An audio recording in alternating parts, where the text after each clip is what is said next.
Hi friends, ഇന്ന് ഞാനൊരു നല്ല നാടൻ ബീഫ് ഫ്രൈ ആയിട്ടാണ് വന്നിട്ടുള്ളത്. അപ്പോൾ നമുക്കത് എങ്ങനെ ഉണ്ടാക്കുന്നത് നോക്കാം. ഞാൻ ഫസ്റ്റ് കഴുകി വൃത്തിയാക്കി വെച്ച ബീഫിലേക്ക് മുളക് പൊടി, മല്ലിപ്പൊടി, മഞ്ഞൾപ്പൊടി, മീറ്റ് മസാല, ഇഞ്ചി ചതച്ചത്, വെളുത്തുള്ളി ചതച്ചത്, സവാള, തക്കാളി ഇതൊക്കെ ഒരുമിച്ചിട്ടിട്ട് ഒന്ന് 5-6 വിസിലടിച്ച് വേവിച്ച് വെച്ചതാണ്. ഇനി നമ്മൾക്ക് ഇതിലേക്ക് ഇത് തണിയുന്നേരം മാറ്റി വെക്കാം. ഇനി പാൻ ചൂടാക്കിയിട്ടുണ്ട്, അതിലേക്ക് വെളിച്ചെണ്ണ ഒഴിച്ചു കൊടുക്കാം.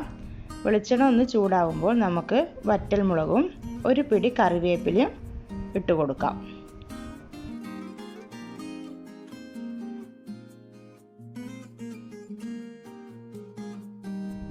ഇനി അതിലേക്ക് നമ്മൾ വേവിച്ചിട്ട് മാറ്റി വെച്ച ആ ബീഫ് ഇതിലേക്ക് ഇട്ടിട്ട് നന്നായി ഒന്ന് മിക്സ് ചെയ്ത് കൊടുക്കാം.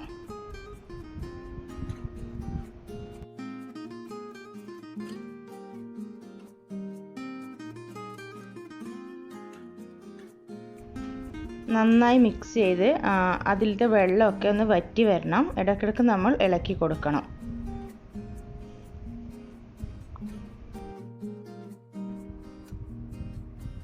ഇപ്പോൾ നമ്മൾ ബീഫിൽ ഇതൊക്കെ വെറ്റി നല്ല ബീഫിലേക്ക് മസാലയൊക്കെ നന്നായി പിടിച്ചിട്ടുണ്ട്. ഇനി നമുക്കിതിലേക്ക് 1 ടേബിൾ സ്പൂൺ കുരുമുളക് കുറച്ച് കൂടിയാലും കുഴപ്പമില്ല, കുരുമുളകാണ് ഇതിൻ്റെ ടേസ്റ്റ്. അപ്പോൾ ഞാനിപ്പോൾ 1 ടേബിൾ സ്പൂൺ ഫുൾ ഇട്ടിട്ടുണ്ട്. പിന്നെ 1 ടീസ്പൂണ് ഗരം മസാല, ഇത്രയേ വേണ്ടൂ. ഇതിട്ടിട്ട് ഒന്നുകൂടെ നന്നായി മിക്സ് ചെയ്യുക. കുരുമുളക് എത്ര ഇട്ടാലും നല്ല കറുപ്പ് കളറാണ്, നല്ല ടേസ്റ്റ് കൂടുതലാണ്. എരിവ് കൂടുതലുള്ളവർക്ക് കുരുമുളക് ഇടാം.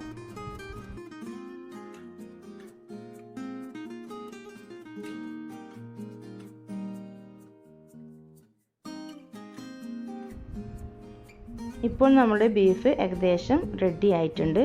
ഇതൊന്നുകൂടെ തണുക്കുമ്പോൾ നല്ല കളറും മസാലകൾക്ക് ഒന്നുകൂടെ വറ്റി നന്നായി മസാല പിടിച്ചിട്ടുണ്ടാവും. ഇപ്പം കറക്റ്റ് ഡ്രൈ ആയിട്ടുണ്ട്. ഇതുപോലെ തന്നെ നമുക്ക് അടുത്ത ഒരു ട്രിപ്പും കൂടി ഉണ്ട്, അതും കൂടി ഞാൻ ഇതുപോലെ ചെയ്യുന്നുണ്ട്. ഓയിൽ ഒഴിച്ച് വറ്റൽമുളകും കറിവേപ്പൊക്കെ ഇട്ട് ആ ബാക്കി വേവിച്ച് വെച്ച ബാക്കിയുള്ള ഇറച്ചിയും കൂടി ഞാൻ അതിലേക്ക് ഇട്ടിട്ട് വീണ്ടും നന്നായി മസാല ഒക്കെ ഡ്രൈ ആയി കഴിഞ്ഞാൽ മാറ്റി വെക്കുന്നുണ്ട്.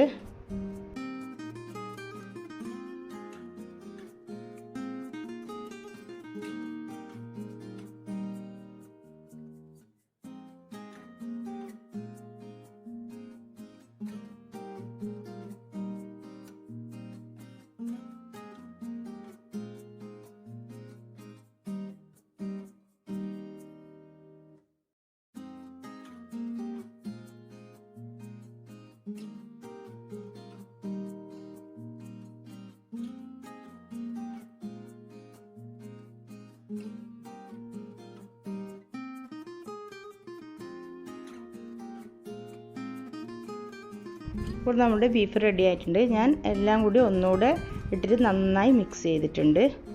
ഇത് നമുക്ക് നല്ല തേങ്ങ കൊത്തുണ്ടെങ്കിൽ നമ്മൾ വറ്റൽമുളകൊക്കെ ഇടുന്ന സമയത്ത് തേങ്ങയുടെ പീസ് അതും കൂടി അതിൽ ഫ്രൈ ചെയ്തിട്ട് ഇട്ടാൽ നല്ല ടേസ്റ്റ് ആയിരിക്കും. എൻ്റെ കയ്യിൽ ഉണ്ടാകാത്തത് ഞാൻ ഇട്ടില്ല. ഇപ്പോൾ നമ്മുടെ ബീഫ് റെഡി ആയിട്ടുണ്ട്. നല്ല ടേസ്റ്റാണ്. നിങ്ങളെല്ലാവരും ട്രൈ ചെയ്യണം. നിങ്ങൾ സബ്സ്ക്രൈബ് ചെയ്യാതെ ഞാൻ കണ്ടിട്ടെങ്കിൽ എല്ലാവരും ഒന്ന് സബ്സ്ക്രൈബ് ചെയ്യുക, ഷെയർ ചെയ്യുക, കമൻറ്റ്സ് ചെയ്യുക. അപ്പോൾ പുതിയ വീഡിയോ ആയി വരുന്നവരെ എല്ലാവരോടും ബൈ.